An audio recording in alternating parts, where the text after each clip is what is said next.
Hello, hello. Hello, Peter. Hello, hello. Welcome to Peacock Pranayama. I've got a hammer. That's word to your grandma, Jackson. How's your grandma? She's doing good. My grandma, she loves baking. Yeah. Doing a lot of the baking. She loves to make like pierogies, bread, Oh, cinnamon buns, apple lemon pie. pies, cabbage rolls. Yeah. Very Cabbage nice. rolls. Oh yeah. Yeah. It's not quite baking, but it's nice. It's nice, tasty food. That's great. Yeah. My grandma liked to make Brussels sprouts, and boy, they stunk. Hmm. And she also had a secret stash of, remember those chocolates called turtles? Yes. She had a secret stash and she pretended that it was secret, but she knew that I knew where it was, you see. And Yes. every time I go over there in Ontario, I'd climb up on the chair and then go into the secret cupboard and steal myself a few turtles. And my dad and I had a little running joke. My grandma's name was Myrtle. So you Ah, did the Myrtle with the turtles. yeah, turtles. So yeah, she was a wonderful grandma, and she kept those turtles in a container. And a turtle is also a container. And today, I believe we were going to explore the subject of containers. Yes, we are. That was a beautiful introduction, Peter. That was a very beautiful introduction. Thank you. Praise Myrtle. Praise Myrtle. It's your Praise. grandma's. My grandma's name, well, I have one grandma, like my Baba. Her name is Annie. And then Annie my Baba. other, and then that was my Baba. And then my other grandma, who I just called like Nan, Mhm. her name is Marianne. Mary Ann. That's lovely. Yeah. Where are they? So my Baba is in my hometown, which is in like Manitoba in Swan River. Hmm. And my other grandma, she's not living anymore, but she was in Winnipeg in Manitoba. Oh, so she's gone to a different container now. She has gone to the different container. She's watching us from above, or Yeah. wherever the ether is. Yeah. Yeah. Excellent. Yeah. Where was your grandma from? Ontario. Yeah. I think they go back to Scotland on her side. Hmm. Nice. Good old Scotland. Yeah. So let's explore the art of containers. Would you like to kick us off, Peter? What Okay. with Ready? with the containers? Okay, to explain to the viewers, to explain a little bit about what a container is and what it entails. Okay, and let's establish some ground rules, shall we? Yes. Being that we are students on a voyage of self-discovery, everything we say here today and on this podcast in its entirety comes from that standpoint of a student. Are Yes. you with me on that one? Yes. Yeah, you I feel am. that one? Yeah, because I think I'm afraid of sounding like I think I know everything. When you get that Hmm. vibe of someone just starts, you go to a workshop and next thing, everyone's sharing, and then all of a sudden one person turns into the teacher all of a sudden. Hmm. I don't want to sound like that, Jackson. If you ever catch me doing that, please call me on it, okay? Okay, I will.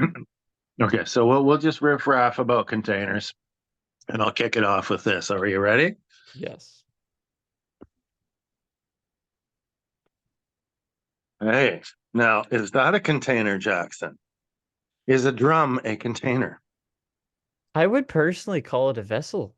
I don't A know. vessel? A Well, vessel? okay. What's the difference between a vessel and a container? Hmm. Vessel versus a container.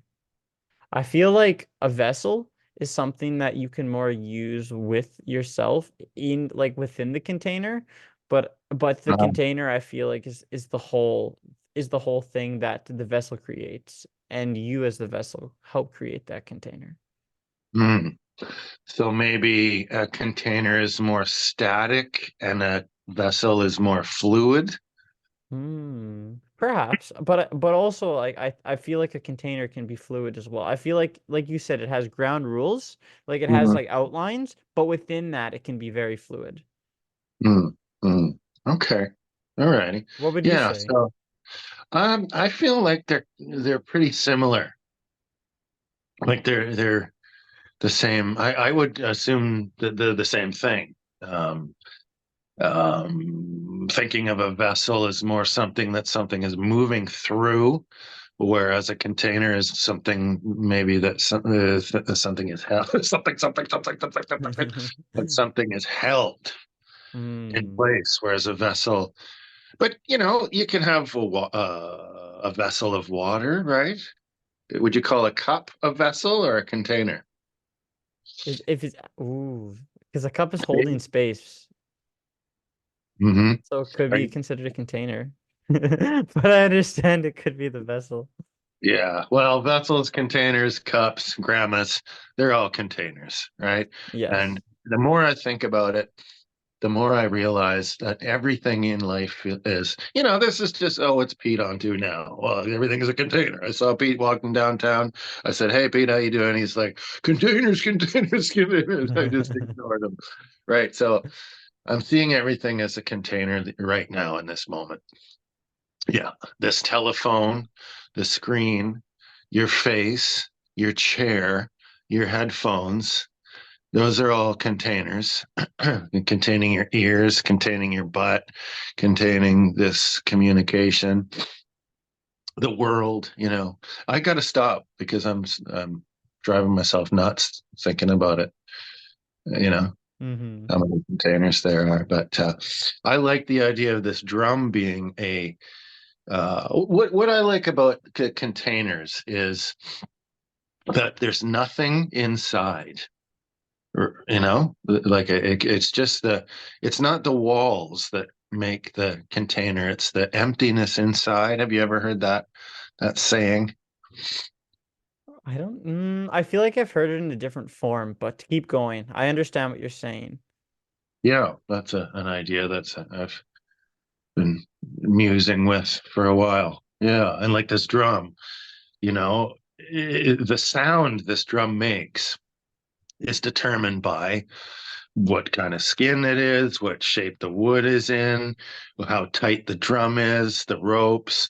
There's all these external things that go into creating a container, but essentially it's what's inside the result of the outside, and that when we strike it, that sound that comes out is the result of all these external things. The life of the animal, the artist that made the drum, the trees that grew, um, you know, all these things. And I wanted to talk about containers because I've been thinking about our class, our school that we're in, and learning to be somewhat of, dare I say, leaders, but facilitators, um, guides. Our teacher talks a lot about containers, creating safe containers, creating positive containers uh, of energy that is going to help people. And recently, my girlfriend, there's a container for you. Oh boy, happy Valentine's Day.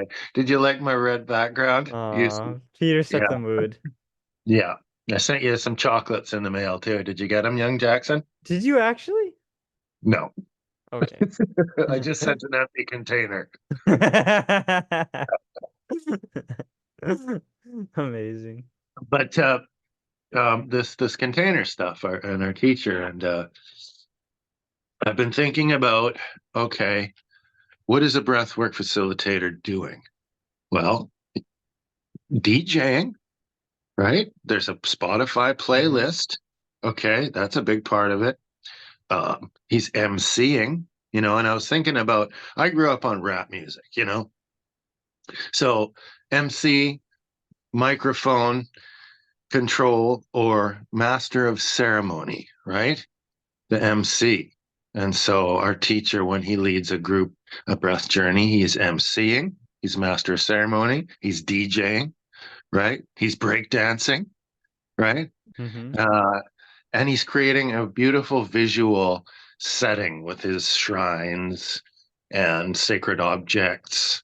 And to me, that's representing the visual part. So if I were to compare our teacher to the elements of hip hop culture that I grew up on, the DJing, the breakdancing, the MCing, and the graffiti or decorating the image, then that's this container that I think in my practice as a breathwork facilitator, when I'm ready, I will be aiming to create that and kind of container with all those elements in it. Mm-hmm. And I was thinking, I've been to a few breathwork people. Some of them I haven't resonated with as much as our teacher. And I've always wondered, what is it? How come some people I leave there going, woo, just glowing, and other people I go, eh. Like, what is? Is it because I'm a judgy pants? Is that why? I think it's the shape of the container. It's the intent, the energy, and all these, the skin of the drum, the wood, creates the shape of that container. And once we leave, it's like oh, yeah, right. I was going to say that my girlfriend's been making candles. And I was having a little bit of a vision quest the other night. And I saw the candle mold that she was making and the candle come out of the candle mold. And I thought, aha, that's what it feels like when we go into these circles, these ceremonies. And it's like there's a mold and we're the hot wax being poured in, our spirits all melding together in that circle. And then there's that spark of the divine, that's the wick that is kind of like our spine, kind of, and coming up our spine and then lit by that spark of the divine. And it flickers and blows this new candle that we've created with spirit, which is the wind or the breath, right? So that's why I got all hot and bothered on containers. That's such a beautiful visual way to like describe it and feel it. And that way it gives a very like visual way to actually think of it and like comparing it to the body. So I appreciate that. Groovy. I was Yeah. also thinking about box breathing, You know what, Peter? Yeah. I went and I was telling people about this podcast and I went and showed them the visual that you drew about box breathing. Oh yeah. You know what? After that box breathing container, wow, I didn't know breathwork could be so visual. Oh, That was like the spark that allowed me to like see more than just a line going up and across. And then you're like, what color do you want that line to be? Do you oh want it dear. to be squiggly? Where do you want to find it? Mm. How do you want it to look? How long or short? And then What I there's said? infinite. I don't know if you said those exact words, but that's how my mind remembers just the infinite expansion on like instead of just like a solid line of how you could go about that. Mm. Hmm. Yeah, man. Yeah. So what have you been thinking with box breathing? I haven't been thinking about it too much. I've been more so working on other parts of our course. Okay. Yeah. Yeah. Okay. Yeah. Yeah. But anyway, with the containers, I really like the way that you described it and how you talked a bit about how with different facilitators, how sometimes you can leave glowing and just like wow and resonate with them so deeply. And then there's Mm. others where it's just, well, and that was one of the things that really drew me to our teacher and the way that he conducts sessions and the way that how do I say it? The places where you can take people because Hmm.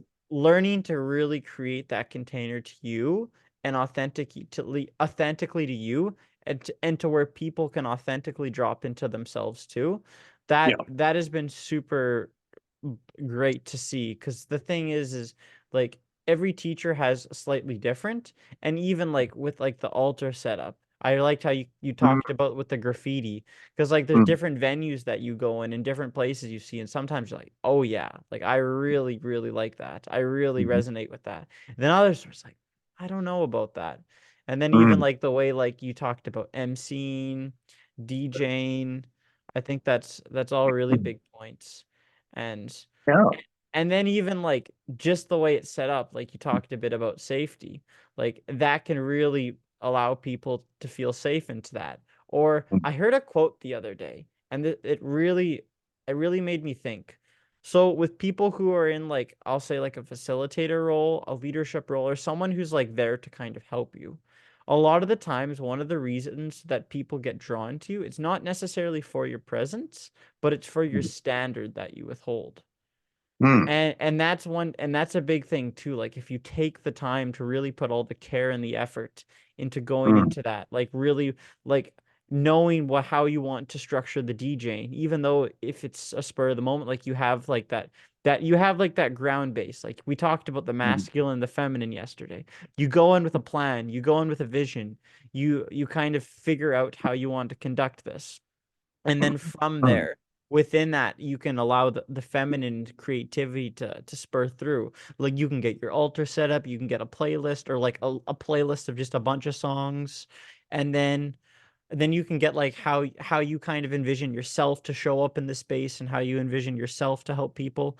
But then every session is going to be different. Some people can go about it in many different ways. Some can drop in more, some can drop in less, and then you can figure out how you want to go in with there. And but with that base planning, you can go in with the confidence to really hold that container and mold it to how you want to create that space, and then allow within that to flow based on the needs and the wants of the session too.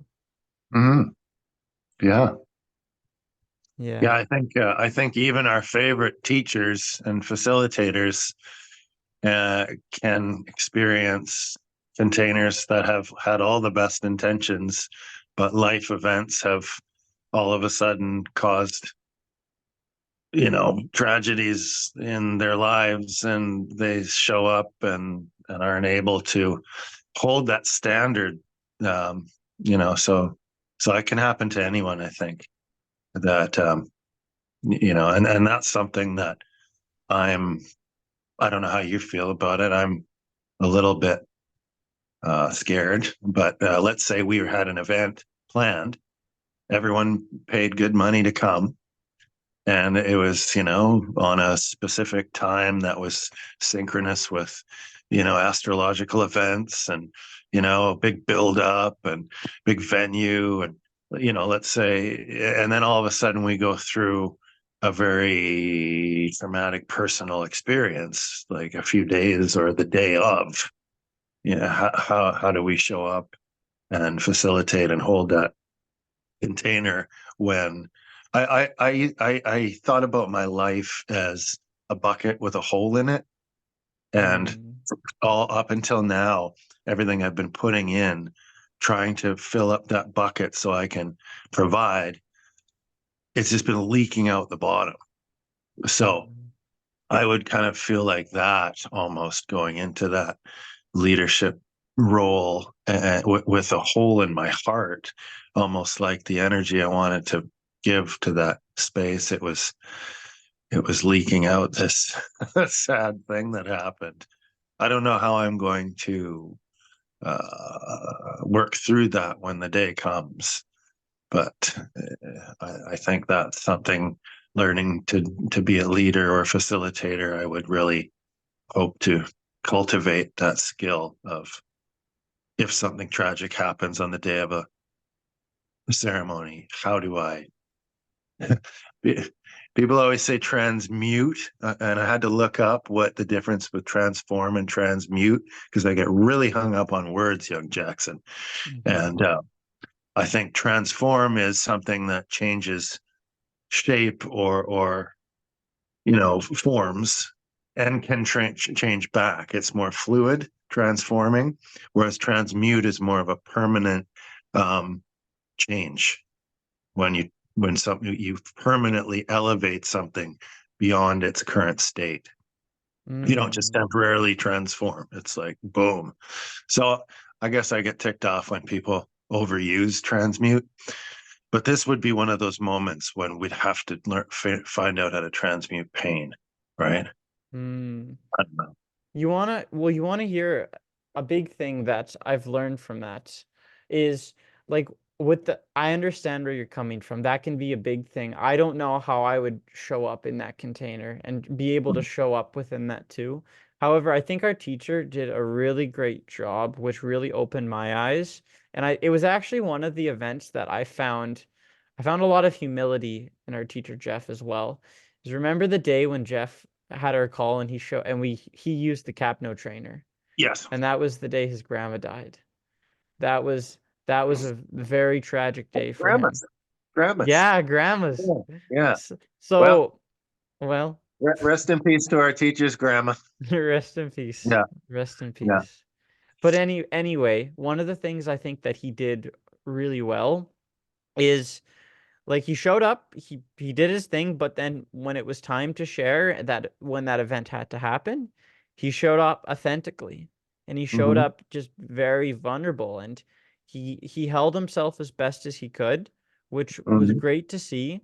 And you know what I think though? I feel like it can add a different element and that session could and like it's like what if that element could be beneficial for that session? Maybe just that specific energy like maybe Hmm. you're just able to take that. And for instance, that really allowed me to see a human side in our teacher, Jeff. Like it was Hmm. really just like boom and just seeing like for instance his capno trainer results were not very good that day because his body was in shock. He had a lot Hmm. going on. It was a lot human and I know you want to show up in the highest best possible like with your highest self and best possible way that you can, but I feel like it's even going into that container, if something does happen, maybe just go before and be like, well, this Hmm. happens. This Yeah. this is what I'm going through. Yeah. However, I'm gonna show up as best as I can, even with this, and maybe be able to use that in a different way to maybe make the session go a little differently. Yeah. That's at least the way I would show up to that. Sounds like a plan, dude. I think I'll try that one out. Well, I mean, Yeah. you know what that reminds me of in my life a bit too is even when I showed up to the Lightforce retreat. Hmm. I remember like showing up. I wasn't in a great state. Like that was like my grandma coming back to grandma's. That Uh, I literally visited her the day before when she was uh, dying from cancer. uh, And I didn't even think I was going to be able to come, but our teacher mm, Jeff was really encouraged me to come and that it would be a safe container, a safe space. It would be really great for my healing. I mm, wasn't in a facilitator role. I was very much just an experienced one. mm, However, it really allowed me to still show up and just receive. And I mhm, know in a leadership role, you need to give a bit more than receive.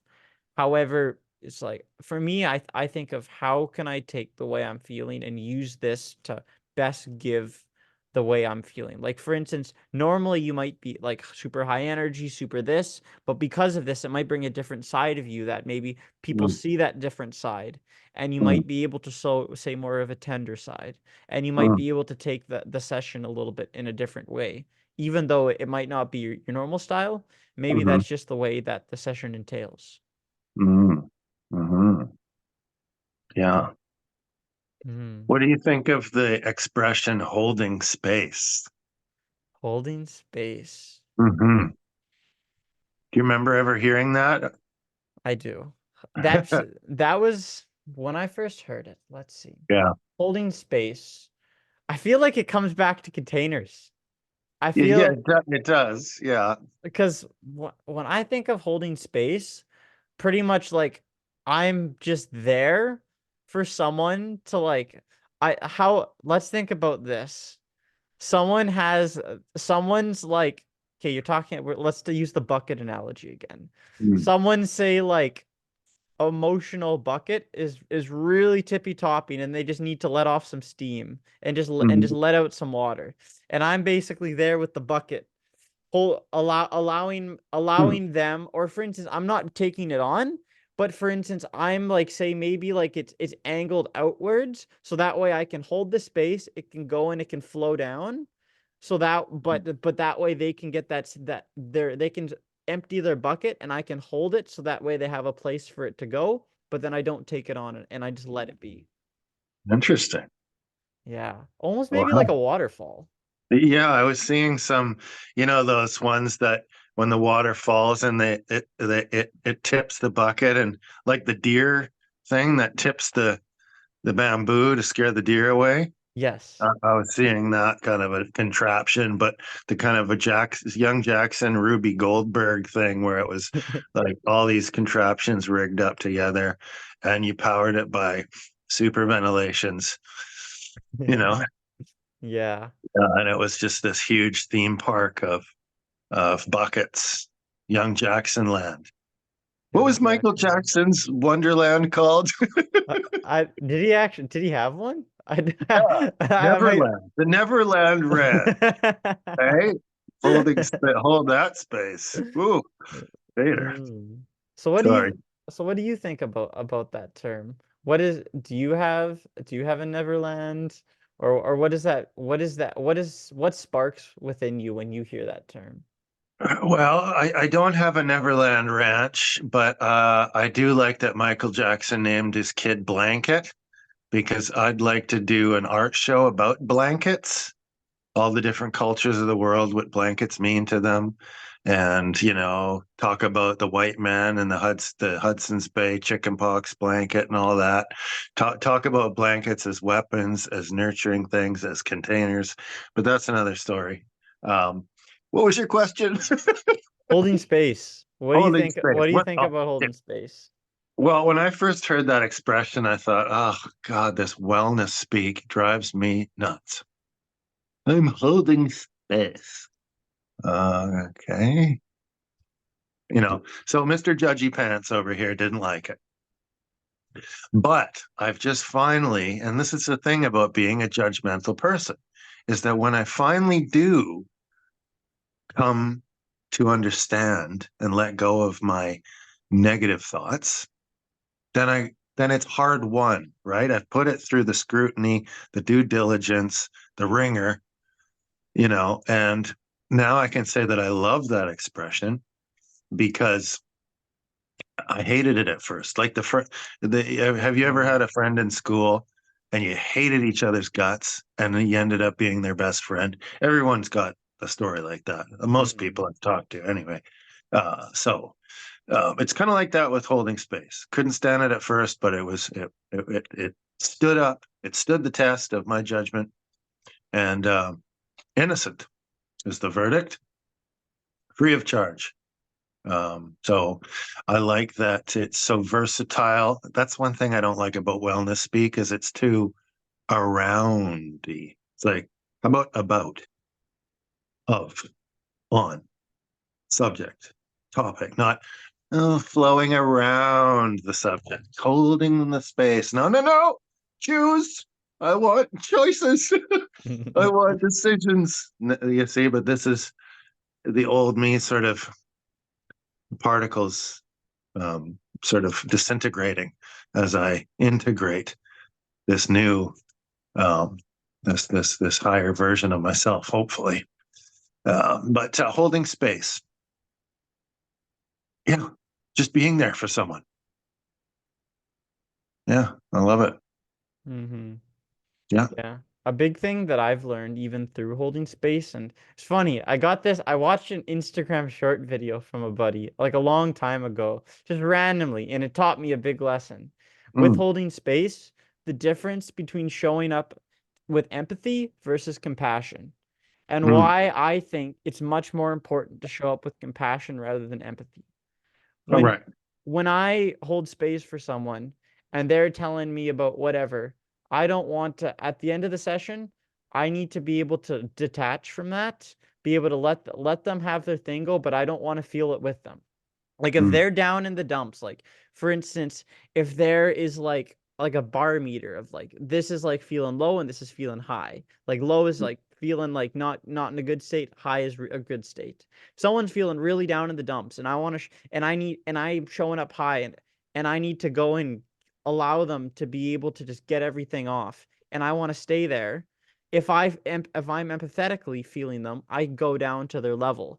And what happens when we're both in a low state? Then we're both not better off. But when I hold it with compassion, it's kind of like that Neverland where it's kind of flowing down, and they can slowly start to rise up, but I can stay, and I don't start to drop down with them. And that's why I believe that compassion is so much it's so much more beneficial to hold the space in that way rather than really allowing yourself to get down in the dumps with others.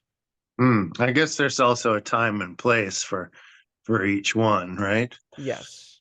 Yeah, but I hear what you're saying for sure. Yeah, I guess Yes. as people that are holding space, someone has to hold it, because if you both crumble inside it, then the space crumbles. Yeah. Crumble space. You don't Sign want up for that. crumblespace.com. Oh, crumble your website today. Is your website crumbling? Why don't you just crumble it to bits? Crumble Space, brought to you by Crumble Space. It's great to have Crumble Space on as a sponsor. Crumble space on Peacock Pranayama. Yeah, I feel like on TV that would be like on the Food Network. Crumble Space. Yeah. Crumble Mm-hmm. space. Mm-hmm. Yeah. Mm-hmm. Yeah. So let's see what else from there. So containers. I really appreciate your insight on containers. I really appreciate going about it. Oh, I think a really big part of containers that we're now learning about. So this is what we're learning about is really going in a very safe and ethical way. Really Oh, showing yeah. up in the highest integrity of all, in the highest Mm. integrity, making sure that you are acting ethically and that you do not cross boundaries. Yes. No touching other people's containers. Mm-hmm. No looking at their containers. And finding a safe container for our crumble Rumble crumble space? space. Yeah, Yes. finding a safe space to crumble our bits before we create. Never mind. I'm sorry. I made a mockery of a serious subject. But yes, yes, that's going to be interesting to hold space. And when, vulnerable, there's vulnerability. There's young, beautiful people like us, young Jackson. And there's chemistry. There's magic in the air. And there's no place for romance in those spaces, is there? No, there's not. No, no. So are you worried? You know, I feel good about keeping purity of mind. I feel Mm-hmm. good of when I'm in the space, I go in mentally preparing myself that this is what I am here to be of service. And I am here to prepare to hold that space. Something that I think would be difficult is if someone starts to come on strong and someone like really wants to give you that attention and really Mm-hmm. wants to bring that energy in the space to just to be like compassion and empathetic with or to like to allow it them to like surf that wave but not allow it to disrupt the space. Mm-hmm. I think that's something that's important. And that might be, I sometimes have a difficult setting boundaries or like holding the boundaries. So that might be a place where it would be difficult for me. So Mm-hmm. that would be a place where I think I would have a difficult time, that I could experience a difficulty in. Yeah. How about Mm-hmm. you? I'm terrified of it. Yeah. Very, very uncomfortable with the thought. But one thing I do know, young Jackson, is that and this isn't self-deprecation. This is just honesty. I'm such a unique character that I don't get a lot of those opportunities coming to me. You know what I'm saying? Mm-hmm. And when I do, I'm so like out to lunch and in my own head and magical universe of Scuzza that I don't even notice it. Right? Mm-hmm. So Yeah. that's working to my advantage. But I really don't think there's going to be an issue. It's just it's something that I've never dealt with before. And why should it start happening now? So I just know that one of the most icky things in our culture, and especially the wellness scene, is when there's that flirtiness, and how I have felt watching it happen in groups that I've been part of, and maybe whoever was holding the space, seeing them enjoy the attention and seeing it's like the cult leader with his little harem of devotees that, you know, like some Manson family shit.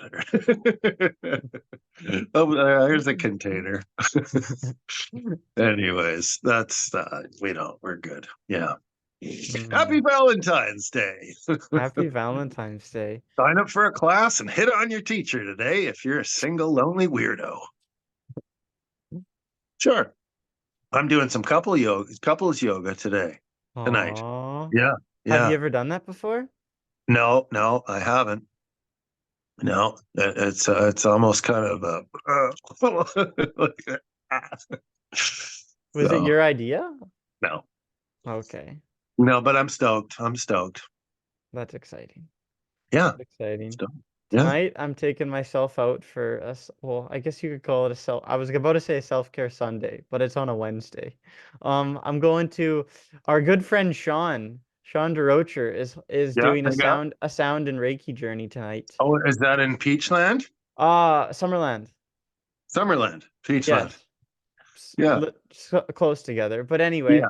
I'm taking I love that Delta sound. oh my gosh. Oh, mwah. Oh, the Delta and Oh, sound container.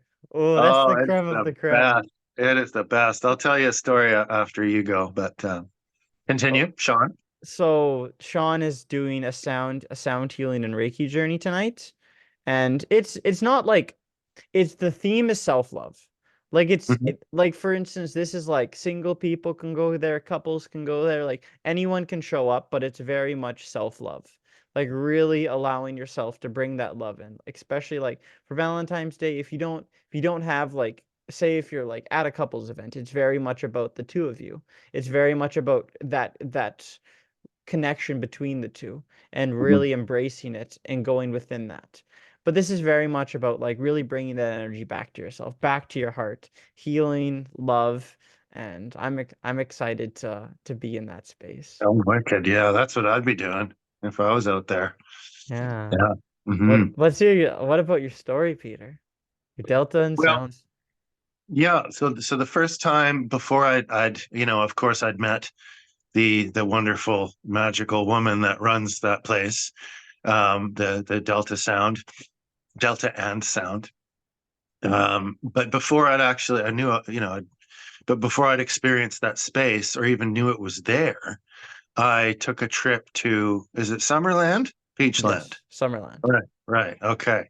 I took a trip there on a Facebook Marketplace mission because I had it in my head, and this was the day before the day that Lightforce started. I was killing time, hanging around and doing loops around the Okanagan. And I got it into my head that I needed a tape cassette, old school silver boombox ghetto blaster, right? Do you know what I'm saying? Yeah, I have a picture in my head of a what I think picture. you'd. Okay, Yes. yes. Yeah. So now this all started because I mean, who doesn't love thrift shopping, right? And I was sick and tired of seeing all those awesome cassette tapes stay on the shelf and passing them by. I wanted a piece of the action because I grew up on cassette tapes, right? I used to go, dubbing. You had the two date tape decks, and you pause, play, and record off the radio, and you cut and paste, and you make. Me and my friends used to make crazy mixtapes, and so I was just in the thrift store, and I thought, darn it all, I got to find myself a nice old ghetto blaster boombox, right? Cassette tape, So uh, went on the marketplace, and you get these people that think all their garbage is worth $1,000, right? Oh, yo, this one's really rare. Okay, have fun selling it then. So I found one guy that was ready to sell this old. It was a Carlisle. Yeah, some off-brand shit. Anyways, he was selling this little cassette tape deck, double tape deck with a radio for $40. Okay.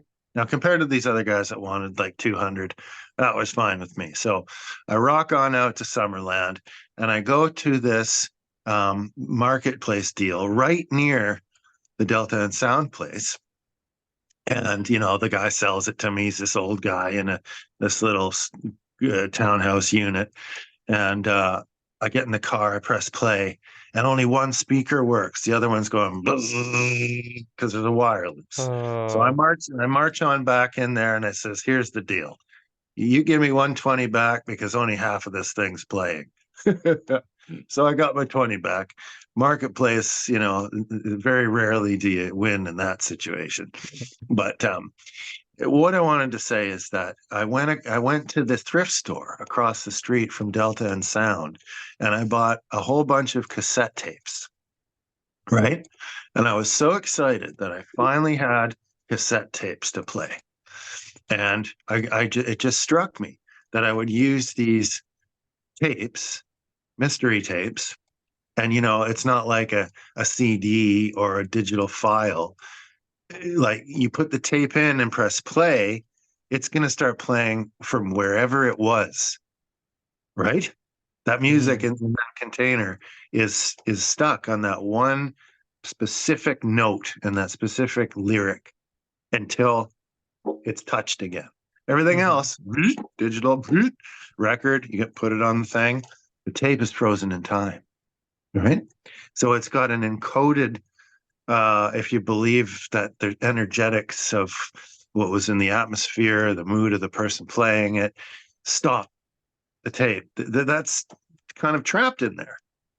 And so I'm sitting across from Delta and Sound, and I get this idea to use the tapes and the tape deck as a divination tool, an oracle.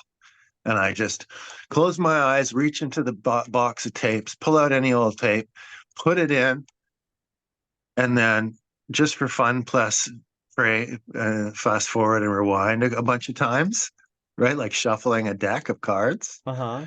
and then play.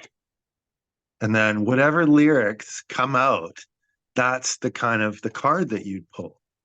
So this was a way of, and I think it was Delta and Sound's magic trickling out into this is using this an oracular sound tool, like old cassette tapes as a divination tool.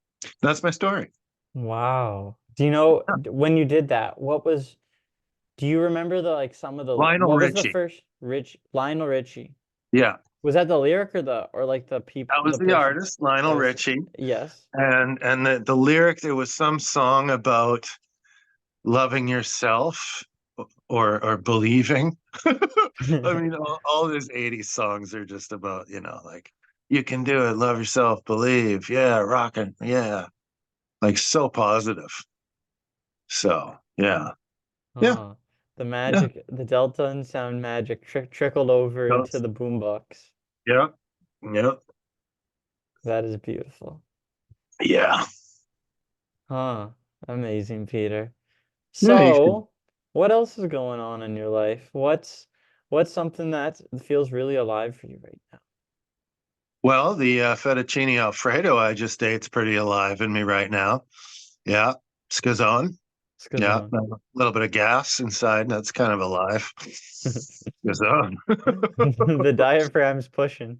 Well, that's the thing. It's using the diaphragm to get right down in the pelvic bowl. I don't know about you, young Jackson, but I fart a lot when that happens. When I get to breathing, and next thing you know, you're in a circle of, you know, we're just talking about being appropriate, but I'll say it, a circle of very beautiful, many beautiful girls. And here comes Pete farting away his diaphragm, you know. So that's a little awkward. Yeah. Mm. And then, of course, having a girlfriend, I get up first thing in the morning, I sneak downstairs and I do my super ventilations and I can hear her upstairs laughing at me because I'm down there like tooting away. But I don't know if it's just me or my diet or my gut biome.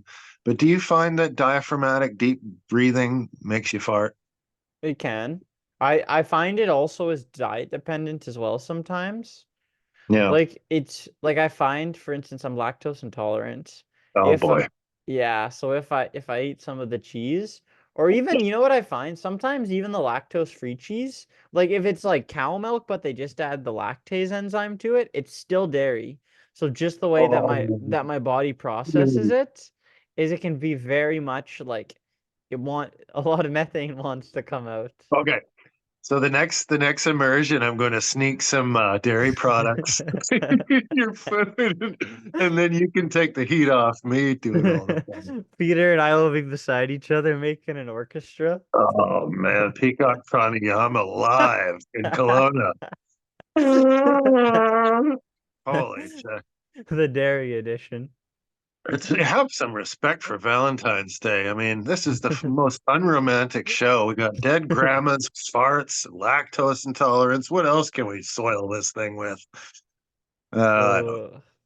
Anyhow, yeah. So that's what's alive for me right now. And there's Hmm. another thing that's taken me a long time to sit with, sit with, alive with me. Drop in. Wellness speak. Oh, Pete's doing his best here. I'm doing my best.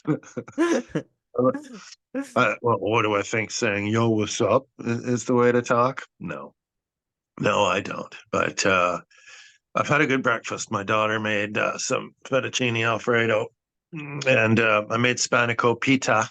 It's one of my favorite Hmm. things to make. My mom taught me how to make it, and I just love doing that because you can take any greens, whatever greens you have handy, and just boil that up with some feta cheese and eggs and dill and parsley and maybe some mushrooms if you like, some onions. You name it. It's basically spinach feta pie on phyllo pastry. Have you had that? Hmm. I've had it once. I Yeah. enjoyed it. I Oh, enjoyed my it very much. my favorite, man. Absolutely. Hmm. Yeah. That sounds like an amazing food and an amazing breakfast too.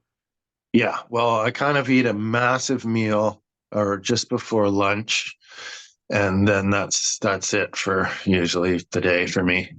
Yeah. Do you eat breakfast as well as that, or just the No, massive no, meal? no, no, no. I ripped off to the Pilates class this morning. So I Mm. didn't have time to get my cold bath in because I hightailed it down there. And boy, that Pilates, man, that is the ab shredder, the core strengthener. Have you ever done Pilates? I have not. Oh man, it's like all the areas that you never use, it targets them, you Oh know? boy. Oh Yeah, boy. yeah, yeah. So, and boy, do I feel so much more able and mobile and that reminds me, I wanted to mention this kinesiologist I just saw. How's your He was journey going with him? well, he's pointed something out to me called the deep front line, Okay. and I guess that's kind of like a meridian, or like it's not an actual physical object. It's just an area of strength, and I think it comes from here down the side, the diaphragm down into the hips, and I've had a lot of issues with my breathing, trying not to flare, like do that belly wave and then rib flare and back arching. Hmm. And so he's helping me. We did some breath work the other day, and he was watching me do superventilations and showing me how to engage my deep front line strength instead of using my abs and my rib flaring and my back moving. So he was showing me how to stabilize my spine and breathe into my pelvic floor, the diaphragm, and then as that barrel of water, as we fill up our barrel, starting from the base, the pelvic floor, filling that up. When it comes to about just to the xiphoid process area, stopping it. And instead of letting it come up and flaring my ribs, because the diaphragm detaches, he said as soon as I get up to the xiphoid process, to put it into my back, send the air back. And so these are corrective things. This isn't like how to breathe. I don't think he was just showing me using the deep front line to stabilize my spine. And so now I'm going to start exploring the deep front line, Googling kinesiology. It's a kinesiology term. So Mm-hmm. yeah. So I Hmm. got a little breadcrumb. Cool. Yeah. Yeah. Got a Uh, breadcrumb to follow the trail of. yeah. Yeah. Yeah. Mm. That's Hmm. awesome. That's cool that how you get to keep deepening that relationship of like well your breath to yourself and your mechanics and like using that different area. Yeah. But going into a breath journey of 40 minutes to an hour and trying to focus on that perfect form would be impossible. So I've just got to sit with that. So that's kind of where my breath practice is right now. That's what I'm focusing on. Mm-hmm. Is just doing slow, very slow, focused practices of that. And he said the way to engage the deep front line was to blow out like a Blow out forceful, blow out forcefully, and through the then nose or mouth? mouth, like, Okay, mouth. Okay. and then feel your abs, and then feel right beside your abs, and you should feel these two Oh. sort of these two rows beside your abs start to fire up, and then try and let go of the ab muscles, but feel those sides as I go, feel them engage, and then inhale while keeping those sides engaged. Mm. Oh my gosh, it's a mess. Uh, yeah, so that's where I'm at. What about you with your what breaths are you working on right now? Mm. I'm gonna go dive back into Breath of Surrender. Yeah. I took that break from it. I'm diving back in with it, going in with that, just kind of like coming back to it, seeing like where I'm at, feeling where I'm at. One of the things I'm also gonna work more on is my exhale. Last night when we were doing the breath of surrender on the group call, my exhale felt really nice. And I felt one of the things that was nice is it felt like it was very relaxed where I didn't feel like I was having to really force things and it just felt Mm, really natural. And I want to come back to that. And like even over time, I can allow it to be more forced if I want it to be. But then going back to that, like where I'm feeling, so probably gonna do a solid week of breath of surrender, then go back into super ventilations mode for a bit. So that way mhm, when we share it with others that I'm feeling really dialed in with that and then mhm, focus on super ventilations for a bit, and then kind of flip flop every few weeks. mm, So, mm, yeah, that's where I'm feeling. Oh, you want to hear something? A cool thing that I'm adding into my life okay. is I'm going to this starting this week. I'm going to start facilitating cold hikes for Kelowna. Okay. Yeah. What's the club called again? Col- So okay, so it's under Col- the Cold Dip. Cold Dip Kelowna is like one of the Col- groups that I run. Okay. That's like I'll say the main or like bigger Cold Dip group in Kelowna. It's the biggest Cold Dip group in Kelowna that consistently meets up, at Yeah. least to my knowledge. And you run it. And I do. I do. Thank you, Derek, for allowing me to. Wow. And and then there's another group that I run on Saturdays called Kelowna Breathsicles. It's a bit of a smaller group, but Okay. This it's is been new. Tell me more about this breathsicles. oh sure. I actually started breathsicles before I got into cold dip Kelowna. Because I like basically Kelowna breathsicles. So there's a chiropractor that I Ah, worked a little bit with and I met. And uh, she's really enthusiastic about breath, wellness, hot cold exposure. mhm. Do you know what Othership is? No. It's a hot cold cycling place in Toronto, and they also do facilitation of like breath and yoga. Oh, And Toronto. yeah, it's really big and really popular there. They also have an online Okay. app, kind of like the Breath Source, kind of. Okay. And and like the chiropractor, he used to work there when he lived in Toronto. So Mm. and he was there during the startup. And Uh, he's really passionate about that in the community, and he wants to start bringing that sort of community into Kelowna. And he hadn't really explored, so he didn't know about cold dip Kelowna or like some of like the yoga places and stuff. So he's like, let's start it. And he's like, but would you like to start it with me? And I was like, sure. So we started it. It was going great. It's not a super big group. It's maybe like 6 to 12 people, I would say. The That's most decent. people, yeah, the most people we've had is 13. But I'll say Mm-hmm. it fluctuates. Like last Mm-hmm. week, I believe there were 7 people. So it's nice because it's a little bit of a smaller group. I'll say here's the thing. There's the breathsicles and cold dip Kelowna. The way I would describe the difference between the two. I know Breasticles has a little bit more of a male presence just because Vincenzo and I are both guys, and Mm-hmm. there's a bit more of that male presence in the group. It's a bit more scientific as well. Like the Mm-hmm. people who come there are very much coming for the health benefits. Because Mm-hmm. especially Vincenzo, he's a chiropractor. He tells people about it in the clinic. They're already there for their health. They're like, maybe I'll try it out to help the health benefits. So there's that. But then and that it's nice. We have like the BioShack sauna that we use Mm-hmm. there. We also use that Cold Dip Kelowna, but we only set up the one for breathsicles. And it's Mm-hmm. like a nice little group. It's nice. It's like Vincenzo a and I nice run. Yeah. Especially if like it's one of your first times, it's nice with the smaller size group because you're really able to pay attention to people. But when Mm-hmm. it's the big group, it's like so cold dip Kelowna is a whole other beast. It's a whole Mm-hmm. other beast. So when you get there, we set up both of the BioShack saunas.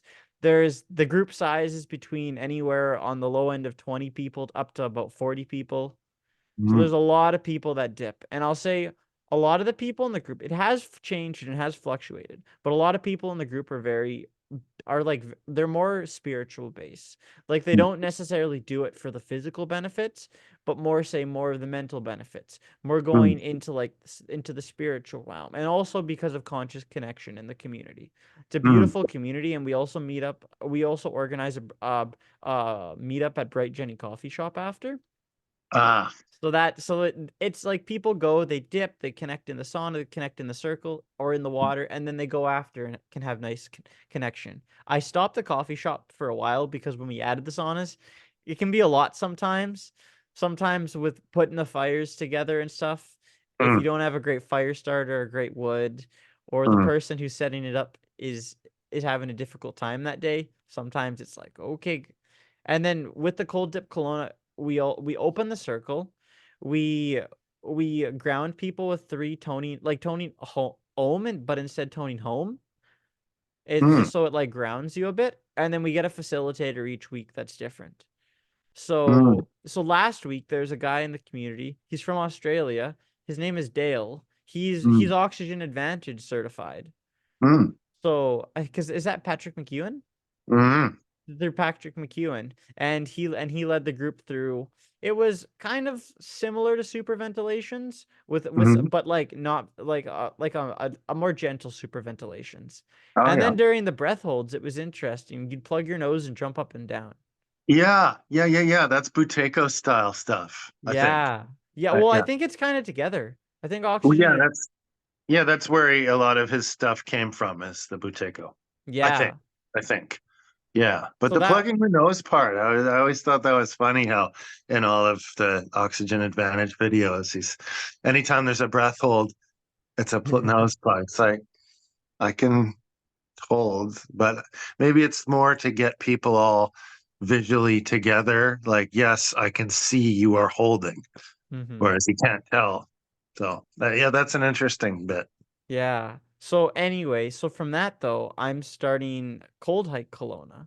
It's Hmm. gonna it's gonna be just something that like that's the name I put for it, and we're meeting up every Thursday morning at 6 a.m. And then we're Wow. and then we're gonna climb the mountain in our shorts, or for Hmm. women, they wear a sports bra and tank top and shorts, and then Okay. wear like a toque and gloves, bring a backpack with some nice warm clothes, Yeah. and then we'll do a silent hike up. I've been doing the hike a lot by myself, so I know the area well.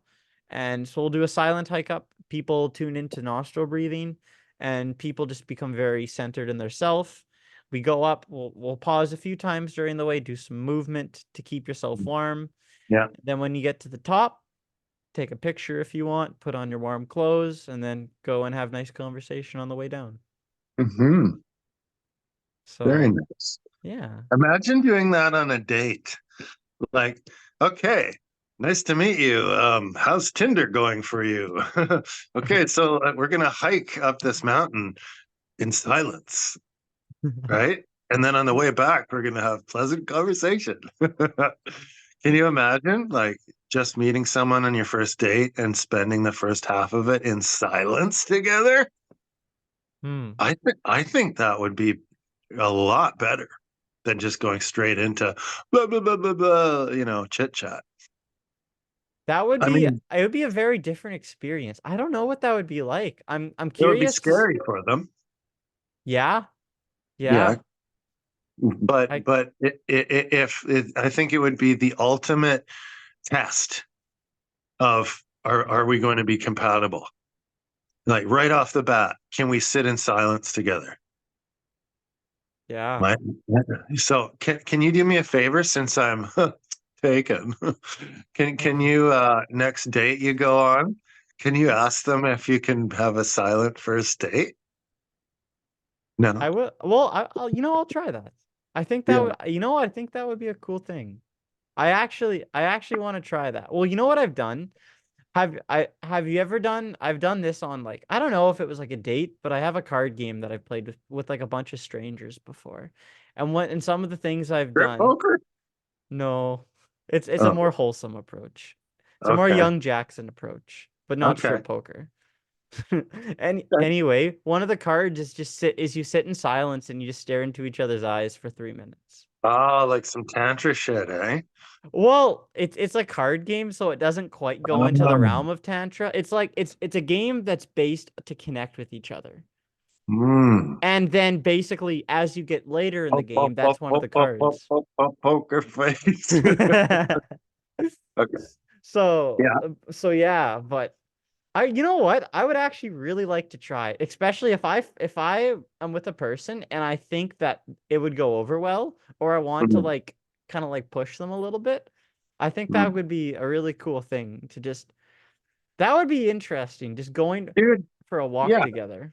Or just It's like if I was a girl and I wasn't afraid that you were going to take me and kill me at the top of the mountain, I'd be thinking, wow, this guy is different. He's interesting and daring and cool. Like how that is the least basic average thing you could do. If I met someone and they said, "Do you want to just spend an hour in silence first and see what happens?" I would think they're awesome. I really would. hmm, But it's please don't ruin any chances because of my silly idea. yes, Yeah. I won't. It's You could. it's Yeah. it's very interesting about that too. Like is if you find the right person, I think they'll be very like excited about that or Hmm. very intrigued about that. Yeah. But not everyone is gonna be like some people you're gonna say that and they're gonna go like, but why? But they're gonna be Yeah. like, why would I want to get to know you in silence? Yeah. Uh-huh. But I feel like if it's the right person, I think that could be fun. Hmm. Yeah. Oh, and okay, to loop it back down to the connection card game. This Saturday, I'm hosting a connection party. What that's gonna entail is I'm gonna get a bunch of people all together, and what we're gonna do is I'm gonna randomly go and partner people up together, and then and then Uh, they're gonna have about four. Matchmake. I guess so, but it's connection. It's not this isn't like a singles event. Oh. This is more just like for different people to like say someone who you would probably never talk to, but like Uh, this is a chance that you get to connect. I did okay. this at my birthday in November, Uh-huh. and what it's going to be like is I'm going to bring everyone together and then I'm going to have four question prompts and I'm going to give them 20 minutes to talk. And then Yeah. over the course of the 20 minutes, the questions get a little bit deeper. And Mm. that way it allows them to have like guided connection. And I mean, they can freestyle riffraff if they want. Like Mhm. it's just there as a guide. So that Mhm. way it doesn't feel like you're going and it doesn't feel like you're kind of lost in the abyss. When it says Mhm. talk to Peter for 20 minutes and you sit Mhm. down and it's like, hey, and then someone's like, hey, and then like if say two people are like more introverted, then this kind of like gives them a way of like starting the conversation without. So you're creating a container for their conversation, eh? I'm creating a container for conscious connection. Hmm. Man, you got your social calendar must be pretty full with all these breathsicles and cold clubs and cold hikes and you know conversation connecting. That's a lot of stuff, It has been. But you know what? It goes back. I think Jeff said this. I'm doing the things that I want to do. right? I'm doing the things I want to do. And even though I'm quite busy, I have to tell myself that I'm doing the things I want to do. Mm, And that's what really makes it worth it. Like for instance, on Saturdays, a lot of the times I've had to work, so I'll get up early and then I'll go set up the saunas, do the dip and everything, and then after I'll just work a day at work. But it's mm, like I get to do the thing that I want to do. And it just mm, makes it so much worth it. And I just go in with so much energy and it just leaves me feeling so fulfilled. And then mm, like it's a lot of these things like it's using a lot of extra energy and extra time. However, it's stuff that I enjoy. Like for mm, instance, I'm choosing to consciously be at the mountain at 6 a.m. to do a cold hike in the cold with people I either know or I don't know, and I have to show up and facilitate for that. But it's stuff that I would do on my own, so it's like I'm just allowing people to take themselves through this too. And mm, I gotta look at it as like I'm excited to do this instead of a chore. Because if you look at it as a chore and it's too much, then it will feel like too much, and then burnout can happen. But this is mm. like instead of an energy taker, this is an energy generator. Yeah, I'm gonna leave this and I'm gonna be like, whoa, like I'm gonna have so much energy going into my day. cool. And it's just gonna like Yeah. carry on into other things. Right on. Well, shall we harness that energy and gallop off into the sunrise? I think so. Okay. Or Well, gallop off in in the silent sunrise. yeah, yeah. Silent gallop. Yeah, yeah, yeah. Awesome. Okay. We'll put some socks on your hoofs Yep. and, you know, Gallop off to Summerland tonight. yeah, tiptoeing. You know that riff raff song, Tiptoeing in My Jordans. Tiptoeing in my Jordan, tiptoeing in my horse named Jordan. I got a big, tall horse named Michael Jordan. He's tiptoeing in his Nike Air socks. Okay. All Yes. right. Much love. Much love to you Peacock too, Peter. Pranayama. Signing out. Peacock Pranayama signing Yeah. out. Okay. Okay. Have a good one. Woo!